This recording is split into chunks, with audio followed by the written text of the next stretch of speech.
우리 이렇게 인사하십시다. 하나님이 나의 주인이십니다. 한 번 더 하십시다. 하나님이 나의 주인이십니다. 우리 한국 사람은 꼭 3번 해야 돼요. 하나님은 나의 주인이십니다. 항상 하나님이 내 생명의 주인이심을 굳게 믿고 살아가실 수 있기를 바랍니다. 오늘 설교 제목은 여호와께서 생명의 주권자로서 사람 생명을 존중하며 번창케 하셨다 입니다. 다시 말합니다. 여호와께서 생명의 주권자로서 사람 생명을 존중하며 번창케 하셨습니다 입니다. 이제 말씀 같이 나눕니다. 성경에 기록된 인류 종족 가운데서 아브라함의 가족이 가장 많은 번성의 복을 누렸습니다. 한 사람 아브라함에게서 헤아릴 수 없이 많은 자손이 태어나서 한 민족이 되고 한 나라를 이루게 되었습니다. 많은 재난으로 많은 사람이 멸절되었어도 없어지지 않았습니다. 더 많은 자손을 얻게 되었습니다. 이는 하나님께서 생명의 주권자로서 작정하신 대로 아브라함 혈통에서 우리 구주 예수 그리스도께서 출생하도록 베푸신 은혜로 가능한 일이었습니다. 어제 어떤 목사님과 통화를 하면서 그런 말 했습니다. 아브라함 거짓말 참 많이 했는데, 이삭도 그랬는데, 야곱도 참으로 꾀보였는데 왜 그들이 물질의 복도 받고 그들이 번성할 수 있었을까? 그 이야기를 나누면서 그렇게 서로 결론을 내렸습니다. 그 아브라함 혈통에서 이삭, 야곱 혈통에서 예수 그리스도가 출생하셔야만 하겠기에 하나님께서 아브라함에게 언약하신 대로 그 혈통 가운데 예수 그리스도가 오셔야만 했기 때문에 그들에게 많은 사람을 허락했다. 물질도 허락했다. 그들의 개인의 안위를 위해서, 행복을 위해서라기보다는 그 아브라함 혈통에서, 그 아브라함 혈통이 지켜져서 하나님께서 말씀하신 대로 다윗의 혈통에서 예수 그리스도가 오셔야만 하기에 다윗이 잘못됨이 있어도 그 혈통에서 예수 그리스도가 출생하게 되었다.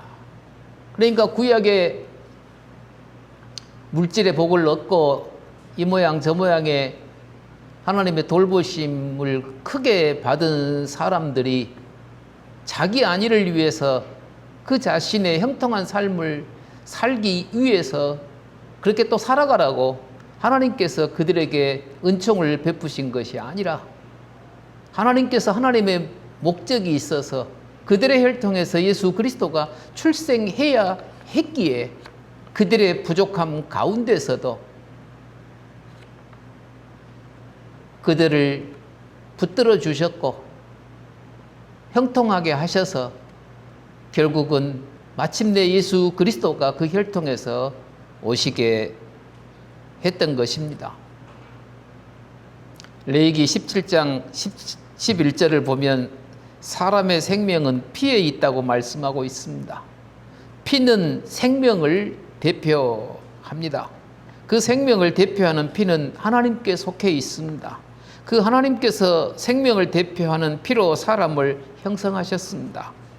바로 그 생명의 피를 소유한 많은 자손을 얻는 일은 생명의 주권자 하나님께서 주신 큰 복이라고 말할 수 있습니다. 따라서 우리 그리스도인들은 하나님께 기도하는 가운데 가정도 갖고 아들, 딸을 낳아야 할 것입니다. 환경과 형편을 핑계로 산하 제한하지 않아야 할 것입니다. 이는 하나님의 가르침에서 벗어난 일이기 때문에 그렇습니다. 하나님께서 아담과 하와에게 생육하고 번성하여 땅에 많은 사람으로 채우라고 명령하셨습니다. 그 명령은 아담의 후손인 우리에게도 적용되는 명령입니다. 고로 하나님께서 홍수 심판 가운데 생존한 노아 가족 8명에게도 창세기 1장 28절의 말씀과 동일한 명령을 하셨습니다. 하나님의 명령은 약속입니다. 하나님께서 노아 가족에게 명령한 대로 이루어지게 해 주시겠다는 약속이기도 하기 때문에 하나님의 명령은 약속이다. 하나님께서는 우리에게 명령하시면 우리의 힘으로 그 명령이 이루어지도록 하라고 말씀하시는 것이 아니라 하나님께서는 명령을 하시면 그 명령을 우리가 이행할 지혜와 힘을 모두 하나님께서 주시는 것입니다. 고로 하나님께서 우리에게 명령하신 것은 그 명령이 우리를 통해서 이루어지게 하시겠다라는 약속이기 때문에 하나님의 명령은 약속과 정비례한다라고 우리는 믿어야 할 것입니다. 하나님 명령 따로, 하나님 약속 이행 따로가 아니고 하나님이 우리에게 명령하시면 하나님께서 그 명령하신 것을 이룰 수 있는 지혜와 힘과 모든 것들을 우리에게 허락해 주시는 것이므로 우리 편에서는 하나님의 명령은 우리에게 그 명령이 이루어지도록 해 주시겠다는 약속으로 받아야 한다라는 말씀 속에서 하나님의 명령은 곧 약속이다라고 말씀을 드리는 것입니다. 하나님께서 명령하신 대로 노아의 세 아들들에게서 출생한 자손들이 온 땅에 퍼졌습니다. 넓은 땅의 공간에 사람들로 채웠습니다. 하나님의 명령은 곧 약속이어서 하나님께서 그들에게 많은 자손과 종족을 이루도록 복을 허락해 주셨기 때문에 그 일이 가능한 일이었습니다. 하나님께서 노아 가족에게 명령과 약속으로 온 땅의 사람들이 채워지게 허락하신 은총이 우리나라에서도 실현되기를 간절히 우리 기도하십시다. 청년들이 결혼하여 가정을 갖고 아들, 딸을 낳도록 우리 모두 그들을 위해서 간절히 도고 기도하십시다. 일부러 여기 한자말을까지 써서 도고 기도하자라고 강조하여 말씀을 드리는 것은 우리는 중보자가 아니기 때문에 중보 기도라는 말은 우리가 사용해서는 안 된다.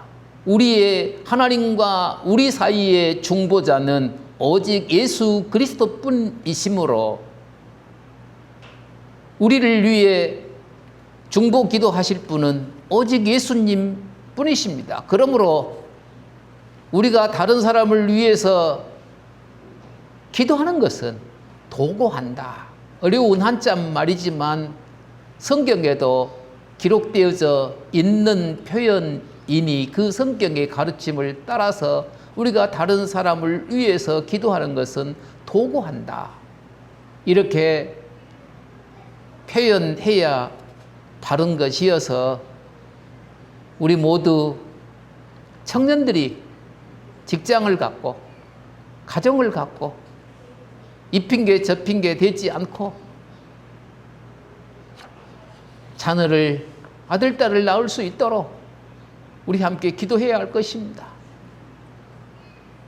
딸 담비가 지금 임신 몇 개월째인 것 같아요.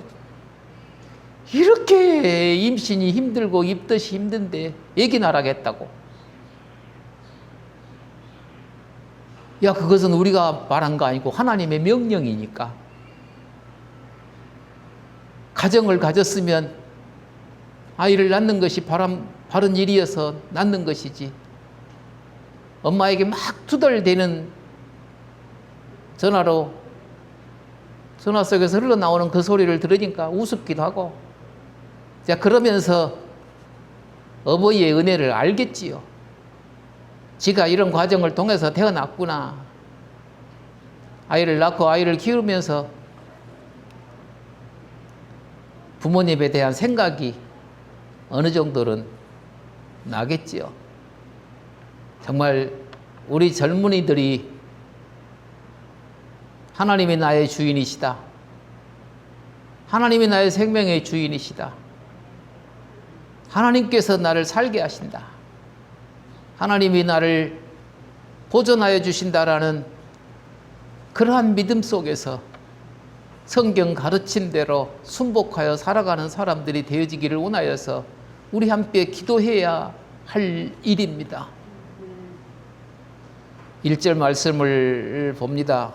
하나님께서 온 지구 전체에 다시 사람들과 생명체를 가득 채우시기로 작정하시고 노아와 그 아들들에게 생육하고 번성하여 땅에 충만하라고 명령하셨습니다.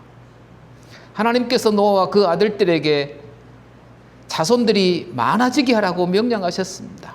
그러나 그 명령은 하나님의 허락 없이는 안 되는 일이었습니다. 하나님께서 노아와 그 아들들에게 하신 명령은 곧 하나님께서 그렇게 되도록 하시겠다라는 약속이었습니다. 따라서 많은 사람이 출생하고 전염병으로 죽고 기근으로 죽고 전쟁으로 죽었어도 현재 지구상에 76억 명 정도가 생존하고 있는 것은 하나님께서 명령하신 대로 하나님께서 약속을 지키셨기 때문에 가능한 일이다라고 저는 믿습니다. 사람의 출생과 번창 곧 자손을 얻는 일은 하나님께서 허락하신 복으로 되는 일이기 때문에 하나님께서 은총을 베푸셨다라고 우리는 믿어야 할 것입니다. 주변에 아이를 낳기 위해서 시험관 나기 시술을 하고 얼마나 힘들어하는 사람들이 있는지 우리는 잘 알 것입니다. TV에 나오는 어떤 가수도 24번인가를 했대요. 근데도 아이가 생기지 않아서 다 맡기고 서울에서 살지 아니하고 시골로 저 괴산인가 어딘가로 가서 우리 마음 편히 살자라고 둘이 컨테이너를 갖다 놓고 거기서 살면서 지금 자기들이 살 보금자리를 짓고 있다라는 그 내용을 TV 화면에서 본 일이 있습니다. 생명의 주인은 하나님이시기 때문에 그 생명의 주권자이신 하나님께서 우리에게 생명을 허락하시고 또 생명이 보존되어지도록 역사하셔야만 우리의 생명이 보장되는 것이고 또한 새로운 생명이 우리에게 선물로 찾아와 준다는 사실을 우리는 믿으실 수 있기를 바랍니다. 2절을 봅니다. 아담과 그 후손의 패악을 묻는 홍수 심판을 마치신 후로 사람과 동물의 관계가 이전과 달라져서 짐승과 새와 땅에 기는 것과 바다의 모든 물고기가 사람을 두려워하고 무서워할 것을 밝히시고 있는 말씀이 2절 말씀입니다.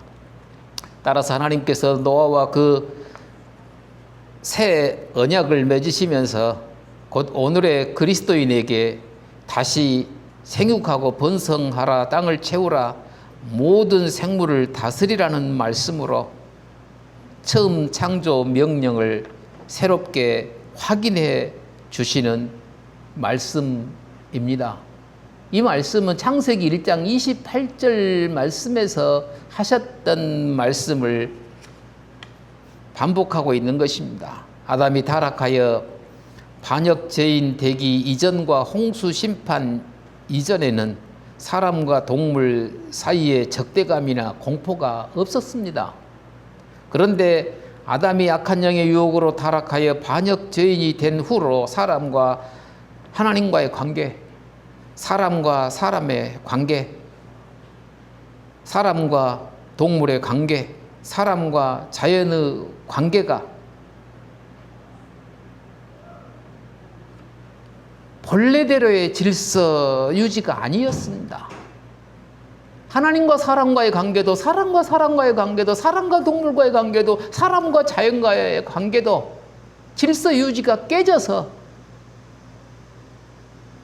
하나님께서 창조하신 그 모습대로 관계가 유지되어지지 않았습니다. 따라서 홍수 심판 이후로 창세기 9장 2절 말씀대로 짐승을 비롯한 모든 생명체가 사람을 두려워하고 무서워하게 되었다고 말씀하시는 것입니다. 그러 하나님께서 사람이 동물에게 완전히 지배당하지 않도록 사람에게 다시 통치권을 보장해 주시는 말씀이 이것들은 너희의 손에 붙였음이니라. 사람과 동물의 관계가 타락하기 이전의 상태가 아니에요. 사람이 동물을 무서워해야 하는 그러한 환경으로 바뀌어버렸어요. 또 동물들도 사람을 무서워하는 그러한 관계로 바뀌어 버렸어요. 짐승들이 말을 안 들어요. 사람이 앞뒤에서도 말씀하겠지만 사람이 짐승의 왕노릇하는 것은 홍수 심판으로 끝나버렸어요. 적대관계가 되었어요. 그런데 사람들이 생명이 보존되고 또 새로 열리는 방주 밖의 세상에서 안심하고 평안하게 살아갈 수 있게 하시려고 하면 그 맹수들, 들짐승들을 사람이 다스리도록 해 주어야만 사람들의 생존에 지장이 없기 까닭에 하나님께서 꼼꼼하게 세심하게 다시 말씀해 주십니다. 이것들을 너희 손에 붙였음인지라. 짐승들이, 모든 기른 것들이, 새들이 사람에 의해서 지배되어지도록 해주신 말씀이 이것들은 너희의 손에 붙였음이니라 라는 말씀입니다. 이는 곧 홍수 심판 이후부터는 처음 창조 세상에 평화로운 관계나 질서 유지가 이루어지지 않으므로 하나님께서 사람들에게 동물들을 다스리는 책임을 부여해 주셨다라는 말씀입니다. 사람이 동물의 왕이어서 복종하게 하는 일은 노아까지였습니다. 그 후로 사람이 동물들과 적대 관계에서 동물들을 경계하며 사는 삶이 아담의 후손들이 사는 세상의 질서가 되고 말았습니다. 이는 아담이 타락하여 반역 죄인이 된 후로 사람에게 주어진 동물 지배권이 상실되므로 사람과 동물 간의 조화가 깨졌기 때문입니다. 이사야 11장 6절에서 9절에 있는 말씀처럼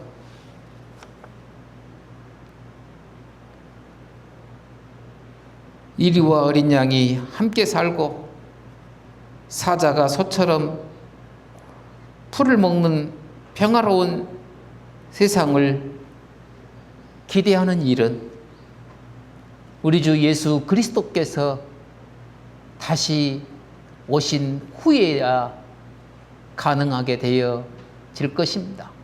예수 그리스도께서 다시 오시기 전까지는 노아 홍수로 인한 그 후부터서는 짐승을 경계하며 살아야 하는 세상이 되어지게 됐다라는 말씀입니다.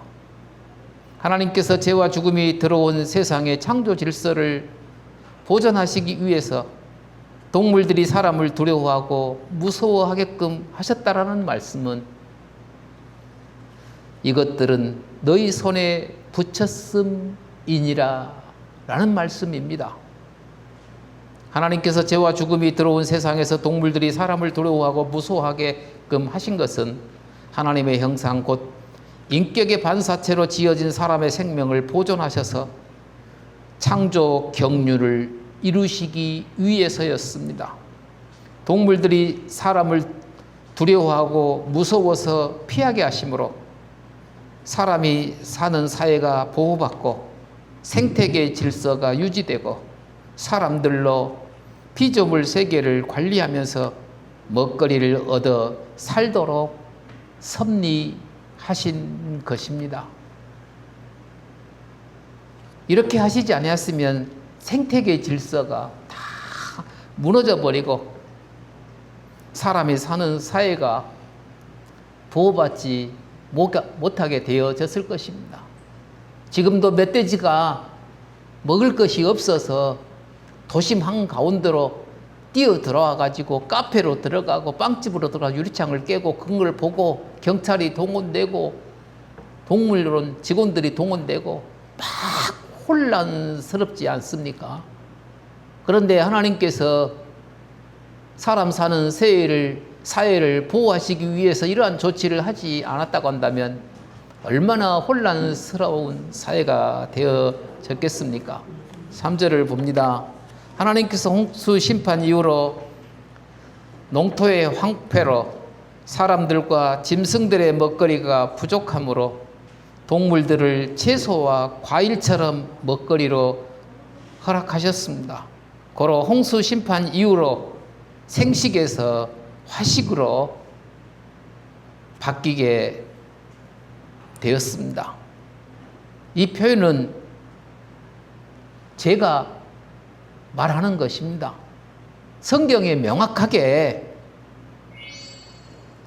생식에서 화식으로 바뀌었다. 육식과 화식은 사람의 수명을 단축하기 위해서 도입되어진 것은 사실이지만 육식은 도입된 것이 사실이지만 화식이란 불에다가 구워 먹는 일이 있게 되어졌다라는 기록은 성경에 없습니다. 그러나 사람들이 지혜스러워서 생고기를 먹는 것보다는 구워 먹는 것이 훨씬 맛있거든요. 그냥 구워 먹는 것보다는 소금을 조금 더 뿌리면 훨씬 더 맛있거든요. 그런 것들을 추측해 보면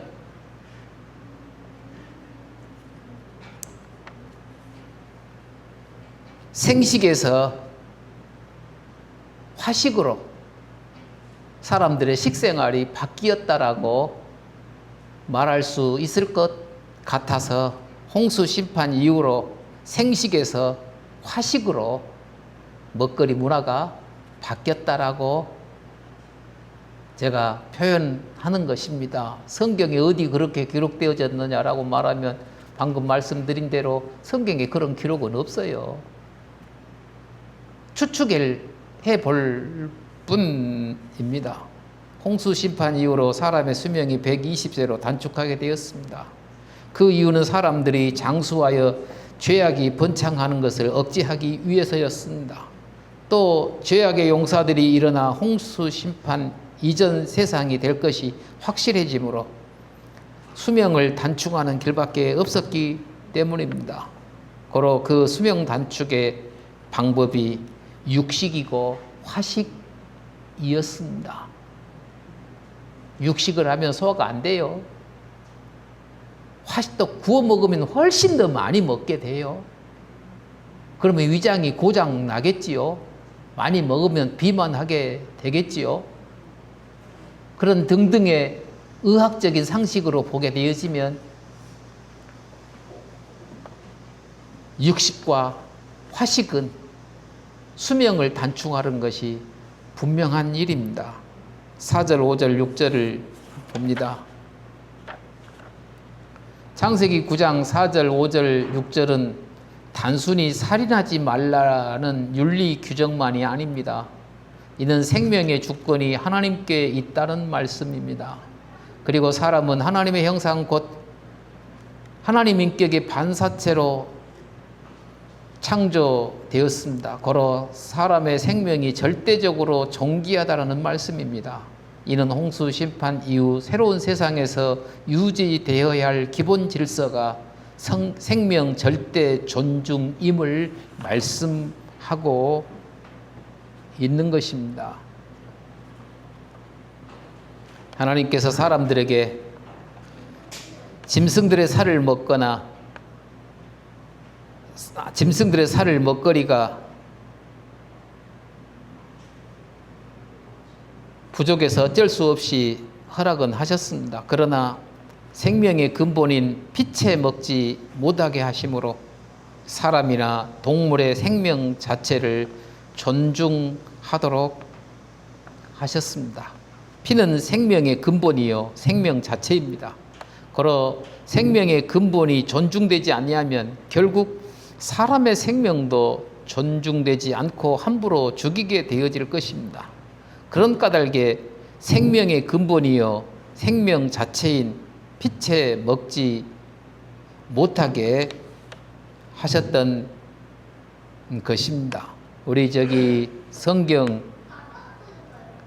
5절, 6절 말씀 같이 읽으십시다. 5절, 6절.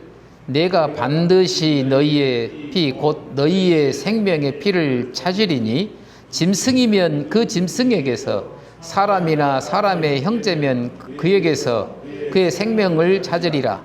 다른 사람의 피를 흘리면 그 사람의 피도 흘릴 것이니 이는 하나님이 자기 형상대로 사람을 지었음이니라. 사람의 생명은 절대 존중되어져야 하기 때문에 피채 먹지 말라라고 그렇게 명령하셨다고 봐야 할 것입니다. 피가 생명의 근본이기 때문에 내가 또 다른 사람의 피를 흘리게 되어지면 안 된다라는 거예요. 사람이 되었든 짐승이 되었든 피는 생명의 근본이기 때문에 이 말은 사람의 생명을 존중하라는 것입니다. 사람의 생명은 절대 존중되어져야 한다라는 답변을 7절에 6절에 하는 것이죠. 다른 사람의 피를 흘리면 그 사람의 피도 흘릴 것이다. 사람을 죽이는 일이 있으면 그 사람의 생명도 빼앗겼다. 네 생명이 중요하면 다른 사람의 생명도 중요한 줄 알고 다른 사람에게서 피가 흘리는 일이 생기게 만들면 안 된다. 이러한 것들을 교훈하기 위해서 피째 먹지 말라. 그렇게 말씀하셨다라고 우리는 이해해야 할 것입니다. 하나님께서 자기 형상 곧 인격의 반사체로서 지으신 사람의 생명을 존중하게 하신 일은 그 사람들로 자기 백성 삼으시고 함께 하시며 찬송과 예배를 받으시기를 원하시기 때문에 사람의 생명을 존중하라고 말씀하신 것입니다. 하나님께서 창조 경륜을 이루시기 위해서 독생자 예수 그리스도께서 십자가상에서 피 흘려 죽음으로 구원하신 사람의 생명을 우리도 귀히 여기고 함부로 대하지 않아야 할 것입니다. 이제 7절 말씀을 봅니다. 너희는 생육하고 번성하며 땅에 가득하여 그 중에서 번성하라 하셨더라. 하나님께서는 많은 자기 백성을 가지시려는 목적을 가지셨으므로 우리에게 4절에서 생명을 존중해라. 하나님이 생명의 주인이다. 네 생명의 주인은 나 여호와이니 그 생명을 함부로 대해서는 안 된다. 생명을 존중해라. 그리고 5절에서는 생명의 책임을 묻겠다. 생명의 주인이 하나님이신데 그 생명의 주인을 무시하는, 생명을 업신여기는, 죽이는, 경히 여기는 이 길을 하게 되어지면 하나님께서 책임을 물으시겠다는 거예요. 생명을 존중히 여기지 아니하면 그 책임을 분명히 묻겠다고 5절에서 말씀하고 있습니다. 6절에서는 살인하지 말라고 합니다. 하나님의 형상인 사람의 생명은 절대로 존귀하다라는 말씀입니다. 따라서 7절에 생명을 생육하여 번성하여 땅을 채워라 명령하시는 것입니다. 이는 창조 명령의 재확인입니다. 아담과 하와를 창조하시고 그 아담과 하와에게 창세기 1장 28절에서도 동일하게 말씀하셨습니다. 생육하고 번성하라, 땅에 충만하라고요. 또 창세기 3장 15절 구원 약속이 노아의 후손으로 이어져 마침내 예수 그리스도 안에서 성취되어질 것을 예표하고 있는 말씀이기도 합니다. 고로 우리는 이 약속 안에서 생명을 존중할 뿐 아니라 하나님께서 우리의 생명을 보존해 주시고 계심을 믿는 믿음 안에서 항상 힘을 얻고 위로받으며 살아가실 수 있기를 바랍니다. 축도로 마치겠습니다. 지금은 우리 주 예수 그리스도의 은혜와 하나님의 사랑하심과 성령님의 교통하심과 함께 하심이 여기 있는 주의 백성들 머리 위에 영원토록 함께 있을지어다. 아멘.